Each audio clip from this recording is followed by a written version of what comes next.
بسم الله الرحمن الرحيم. يا أيها النبي اتق الله ولا تطع الكافرين والمنافقين إن الله كان عليما حكيما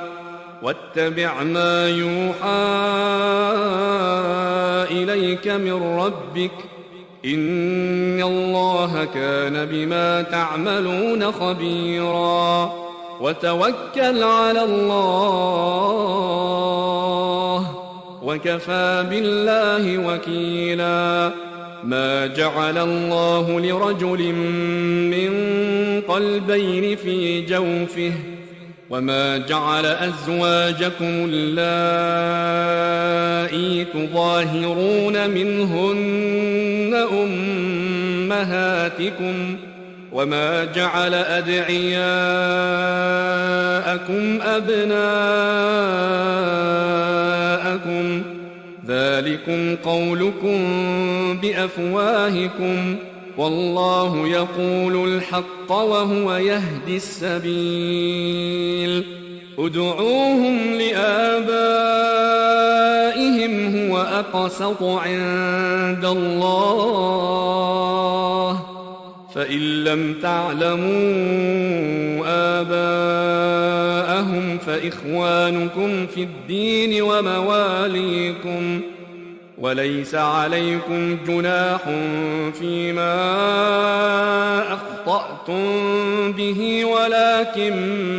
ما تعمدت قلوبكم وكان الله غفورا رحيما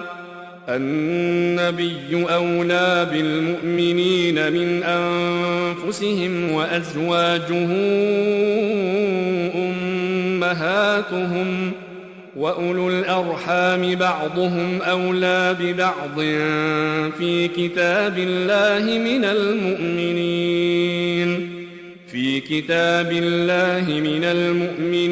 والمهاجرين إلا أن تفعلوا إلى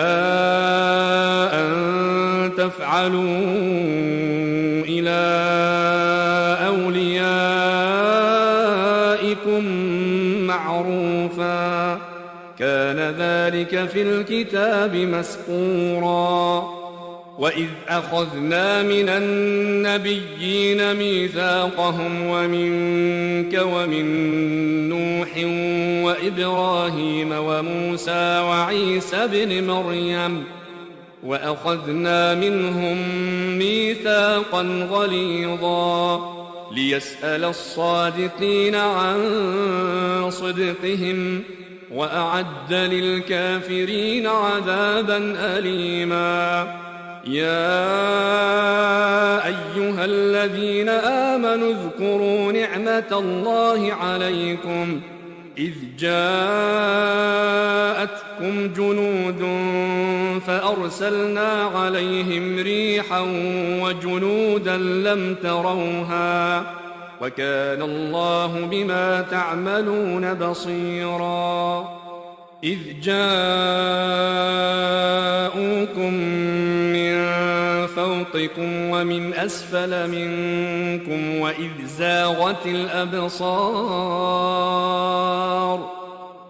زاغت الأبصار وبلغت القلوب الحناجر وتظنون بالله الظنونا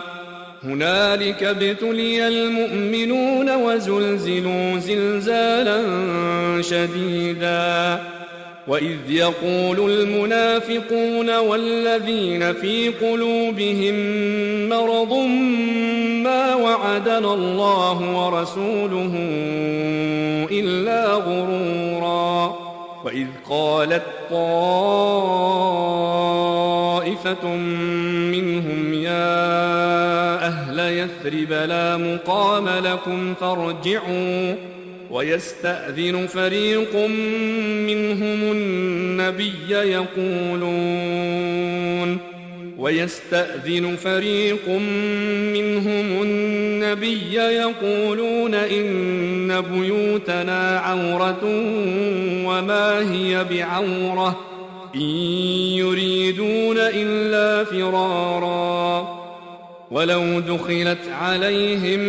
من أقطارها ثم سئلوا الفتنة لآتوها وما تلبثوا بها إلا يسيرا ولقد كانوا عاهدوا الله من قبل لا يولون الأدبار وكان عهد الله مسؤولا قل لن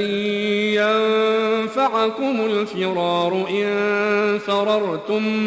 من الموت أو القتل وإذا لا تمتعون إلا قليلا قل من ذا الذي يعصمكم من الله إن أراد بكم سوءا أو أراد بكم رحمة ولا يجدون لهم من دون الله وليا ولا نصيرا قد يعلم الله المعوقين منكم والقائلين لإخوانهم هلم إلينا ولا يأتون البأس إلا قليلا أشحة عليكم فإذا جاء الخوف رأيتهم ينظرون إليك تدور أعينهم كالذي يغشى عليه من الموت فإذا ذهب الخوف سلقوكم بألسنة حداد أشحة على الخير أولئك لم يؤمنوا فأحبط الله أعمالهم وكان ذلك على الله يسيرا يحسبون الأحزاب لم يذهبوا وإن يأتي الأحزاب يودوا لو أنهم بادون في یہ تمہارے پروردگار کی مہربانی کا بیان ہے جو اس نے اپنے بندے زکریا پر کی تھی جب انہوں نے اپنے پروردگار کو دبی آواز سے پکارا اور کہا کہ اے میرے پروردگار میری ہڈیاں بڑھاپے کے سبب کمزور ہو گئی ہیں اور سر سفید بالوں کی وجہ سے چمکنے لگا ہے اور اے میرے پروردگار میں تجھ سے مانگ کر کبھی محروم نہیں رہا اور میں اپنے بعد اپنے بھائی بندوں سے ڈرتا ہوں اور میری بیوی بانجھ ہے پھر بھی مجھے اپنے پاس سے ایک وارث عطا فرما جو میری اور اولاد یعقوب کی میراث کا مالک ہو اور اے میرے پروردگار اس کو خوش اخلاق بنائے فرمایا اے زکریا ہم تم کو ایک لڑکے کی بشارت دیتے ہیں جس کا نام یحییٰ ہوگا اس سے پہلے ہم نے اس نام کا کوئی شخص پیدا نہیں کیا انہوں نے کہا کہ پروردگار میرے ہاں کس طرح لڑکا ہوگا جبکہ میری بیوی بانجھ ہے اور میں بڑھاپے کی اس حالت کو پہنچ گیا کہ سوکھ گیا ہوں حکم ہوا کہ اسی طرح ہوگا تمہارے پروردگار نے فرمایا ہے کہ مجھے یہ آسان ہے اور میں پہلے تم کو بھی تو پیدا کر چکا ہوں اور تم کچھ چیز نہ تھی کہا کہ پروردگار میرے لیے کوئی نشانی مقرر فرما فرمایا نشانی یہ ہے کہ تم صحیح و سالم ہوتے ہوئے 3 رات دن لوگوں سے بات نہ کر سکو گے پھر وہ عبادت کے حجرے سے نکل کر اپنی قوم کے پاس آئے تو ان سے اشارے سے کہا کہ صبح و شام تسبیح کرتے رہو فرمایا اے یحییٰ ہماری کتاب کو مضبوطی سے تھامے رکھو اور ہم نے ان کو لڑکپن ہی میں دانائی عطا فرمائی تھی اور اپنے پاس سے شفقت اور پاکیزگی دی تھی اور وہ پرہیزگار تھے اور وہ اپنے ماں باپ کے ساتھ نیکی کرنے والے تھے اور سرکش اور نافرمان نہیں تھے اور جس دن وہ پیدا ہوئے اور جس دن وفات پائیں گے اور جس دن زندہ کر کے اٹھائے جائیں گے ان پر سلام ہے اور کتاب یعنی قرآن میں مریم کا بھی تذکرہ کرو جب وہ اپنے لوگوں سے الگ ہو کر مکان کے مشرقی حصے میں چلی گئی پھر انہوں نے ان کی طرف سے پردہ کر دیا تو ہم نے ان کی طرف اپنا فرشتہ بھیجا سو وہ ان کے سامنے ایک خوبصورت مرد کی صورت میں آیا مریم بولی کہ اگر تم پرہیزگار ہو تو میں تم سے بچنے کے لیے رحمان کی پناہ لیتا ہوں۔ فرشتے نے کہا کہ میں تو تمہارے پروردگار کا بھیجا ہوا یعنی فرشتہ ہوں، اور اس لیے آیا ہوں کہ تمہیں پاکیزہ لڑکا بخشوں۔ مریم نے کہا